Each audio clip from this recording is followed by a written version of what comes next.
اور جو غوث پاک کے شاگرد تھے وہ علم تو حاصل کرتے ہی تھے، لیکن اپنے علاقے میں جانے کے بعد ان کو قطبیت کا مقام بھی ملا کرتا ہے۔ غوث پاک رضی اللہ تعالیٰ عنہ عالم شریعت تھے، اس کو بار بار میں ریپیٹ کر رہا ہوں، اسی لیے کہ ولایت کو اگر کہیں پر بھی دیکھنا ہو تو علم دین کی بنیاد پر دیکھنا، شریعت مصطفیٰ کی بنیاد پر دیکھنا، محبت مصطفیٰ کی بنیاد پر دیکھنا۔ اگر یہ چیزیں نہیں ہیں تو ولایت نہیں ہے۔ ہاں کوئی جادوگر آ کر کے تمہارے پاس جادو تو دکھا سکتا ہے، اسے کرامت نہیں کہا جا سکتا۔ کرامت صرف وہی ہے جو عشق مصطفیٰ میں ڈوب کر کے دکھائی جائے۔ حضور کی محبت میں جو فدا ہے وہی کرامت دکھا سکتا ہے، باقی سب جادوگری ہے، شعبدہ بازی۔ غوث پاک رضی اللہ تعالیٰ عنہ کی سیرت طیبہ کا یہ انمول خزانہ جو آپ کو میں بتا رہا ہوں، علم دین سے دوری ہلاکت ہے۔ آپ کے خطبات کا مجموعہ ہے، آپ کے خطبات جو آپ نے خطبے دیے وہ سارے جمع ہیں ایک کتاب میں، اور اس کتاب کو میں نے پڑھا تو اکثر خطبوں میں غوث پاک علم کی تلقین کرتے اور فرماتے کہ جہالت سارے بیماریوں کی جڑ ہے، سارے گناہوں کی جڑ ہے۔ کہ آدمی جاہل رہے گا تو حرام کیا حلال کیا کچھ پتہ نہیں چلے گا، اور کفر شرک کیا ہے اسلام و اسلام کیا یہ بھی پتہ نہیں چلے گا۔ آدمی کب کافر ہو سکتا ہے کب مسلمان ہو سکتا ہے، جاہل رہنے پر بڑا نقصان ہے۔ غوث پاک نے بارہا تنبیہ فرمائی کہ کوئی جاہل نہ رہے، علم کی دنیا میں ضرور قدم رکھنا اور اپنے بچوں کو بھی جاہل نہ رکھنا۔ آج کے حالات پر یہ بات میں عرض کر رہا ہوں کہ مسلمانوں میں یہ کثرت سے رواج پکڑنے لگ گیا کہ بچے یوں ہی جوان ہوتے چلے گئے اور ان کو قرآن پاک کے حروف تک یاد نہیں ہو سکے، حدیث رسول کے چند جملے نہیں آتے۔ میرے عزیزو، جہالت اسی کو کہا جاتا ہے۔ تم بڑے ڈاکٹر بن گئے، تمہیں نماز جنازہ نہیں آتی، جاہل کہلاؤ گے، جاہل کہلاؤ گے۔ اسی لیے حضور پاک کی شریعت کا علم اتنا حاصل کرنا ہر مسلمان پر فرض ہے جتنا اس کی زندگی کی ضروریات میں سے ہے۔ جو چیزیں حلال ہیں، حرام ہے، واجب اور فرض ہے، یہ تمام چیزیں سیکھنا فرض ہے آپ پر۔ قرآن پاک تجوید سے پڑھنا فرض ہے آپ پر، اس کے بغیر نماز نہیں ہے۔ وضو، غسل، طہارت کے مسائل فرض ہے سیکھنا۔ یہاں نوجوانوں کی عمر 40-50 سال کی ہو گئی، غسل کے فرائض نہیں معلوم کر سکے، وضو کے فرائض نہیں معلوم کر سکے، دیکھا دیکھی چلتا رہ گیا، جمعہ کی رکعتیں نہیں معلوم، فجر کی نماز کے طریقے نہیں معلوم۔ عزیزان گرامی وقار، اگر اسی طرح جہالت میں تم سے گناہ ہوئے تو قیامت کے دن دو سزائیں دی جائیں گی، ایک گناہ کرنے کی سزا اور ایک نہ سیکھنے کی سزا۔ علم کیوں نہیں حاصل کیا اس کی سزا الگ، اور گناہ کیوں کیا اس کی سزا الگ۔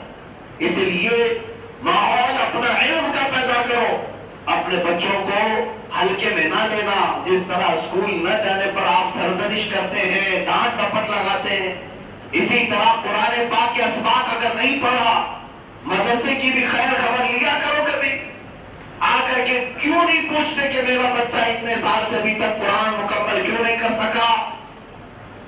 آپ اپنے ماں باپ یہ ایکٹیویٹی کیوں نہیں دکھاتے اپنے بچوں کے سلسلے میں؟ کوئی بچہ 6 سال سے مدرسے میں پڑھا ہے اور ابھی پہلا پارہ بھی مکمل نہیں ہوا، کیوں نہیں کیا؟ استاد کی کوتاہی ہے یا طالب علم کی کوتاہی ہے یا گھر والوں کی کوتاہی ہے؟ میرے عزیزو، یہ علم کا ماحول تو قائم کرو، اور علم اسلام ہے، اور اسلام سے پہلے جہالت ہے۔ اسلام پر علم کا نام ہے، جاہلوں کا یہاں کیا ہے؟ اسلام پڑھے لکھے لوگوں کا دین ہے۔ میرے آقا صلی اللہ تعالیٰ علیہ وسلم جب مدینہ طیبہ تشریف لائے تھے، صرف 6 لوگوں کو لکھنا آتا تھا، اور جب آپ کا انتقال ہوا تب 80,000 لوگ لکھنا جانتے تھے۔ 10 سال کے عرصے میں علم کا ماحول میرے آقا نے پیدا فرمایا اور ہر ایک کو عالم بنایا۔ صحابہ دیکھیں علم کی یونیورسٹی بنے تھے۔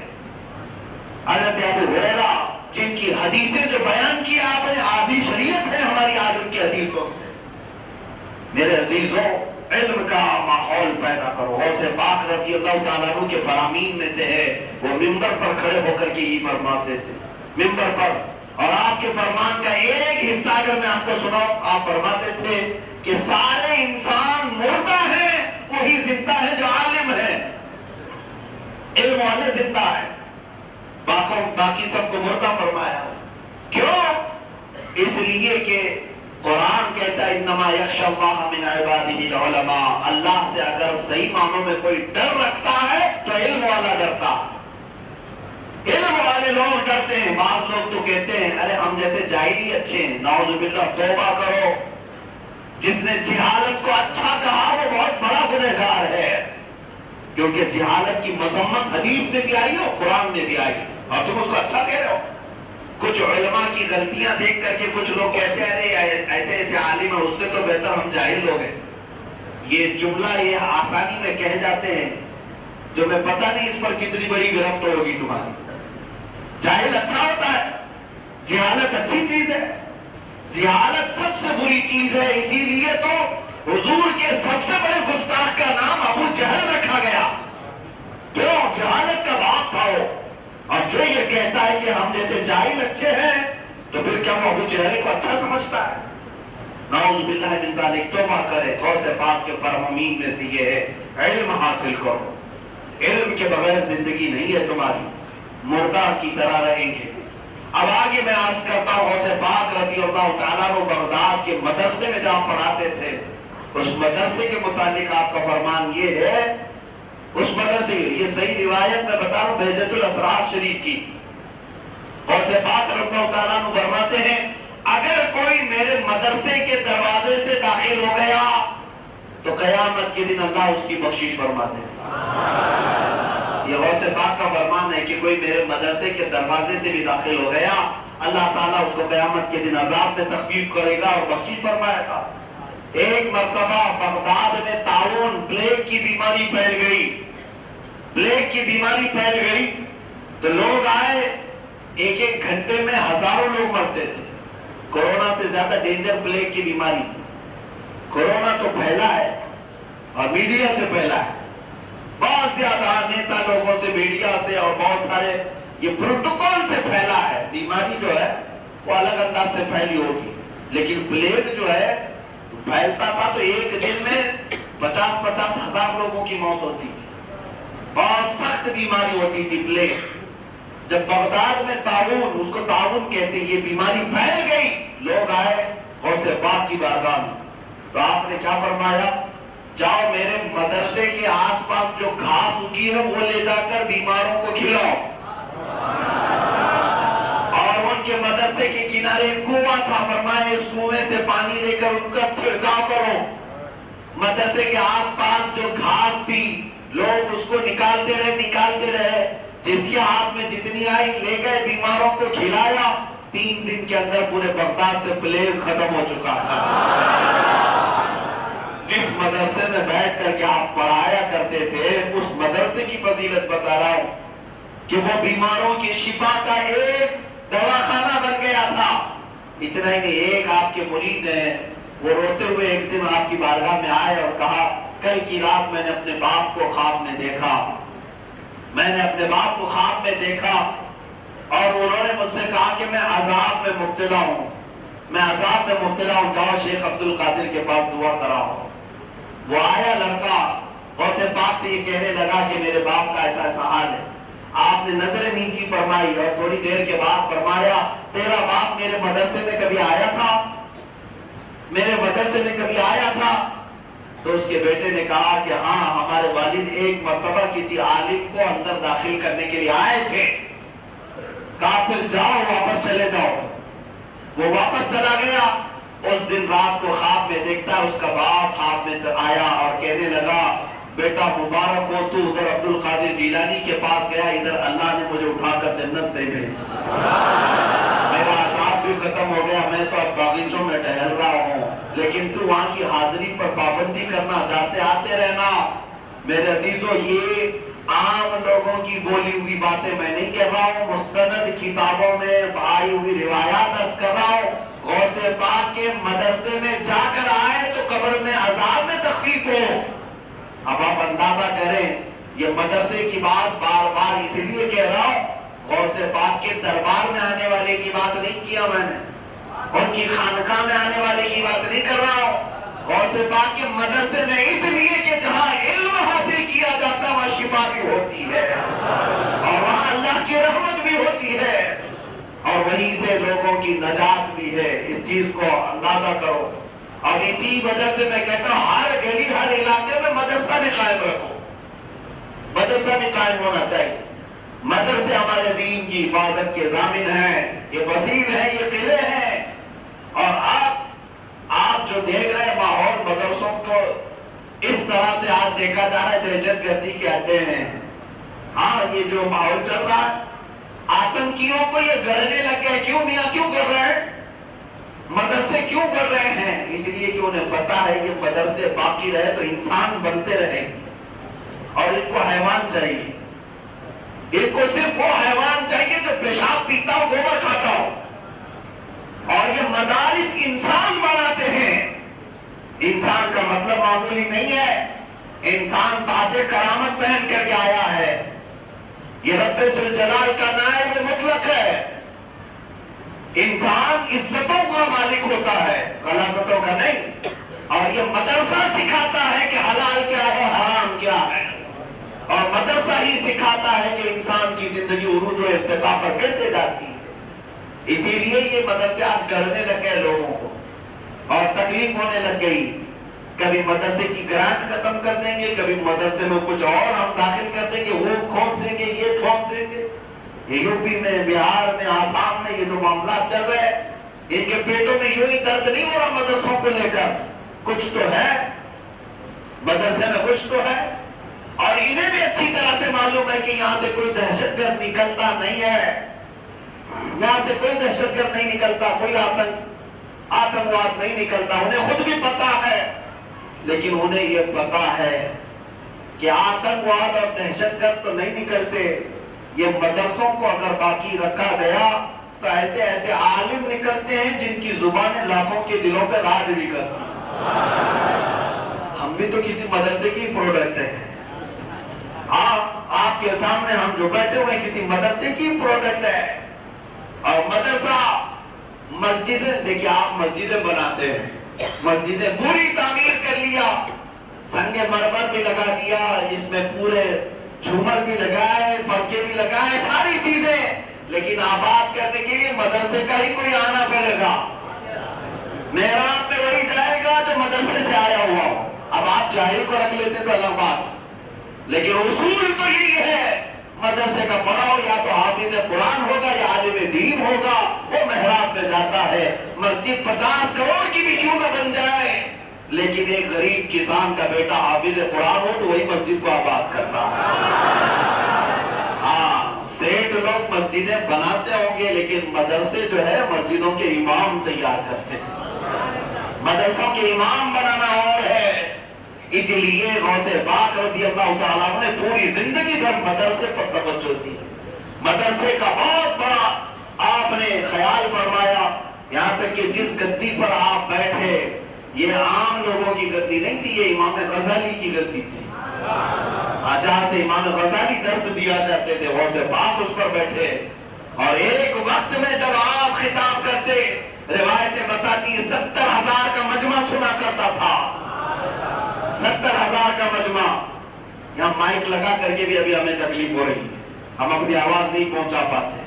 لیکن وہ سلطان الاولیاء اس زمانے میں 70,000 سے جب خطاب کرتے تو روایات یہ ہے کہ پہلی صف والا جیسے سنتا ویسے آخری صف والا بھی سنتا.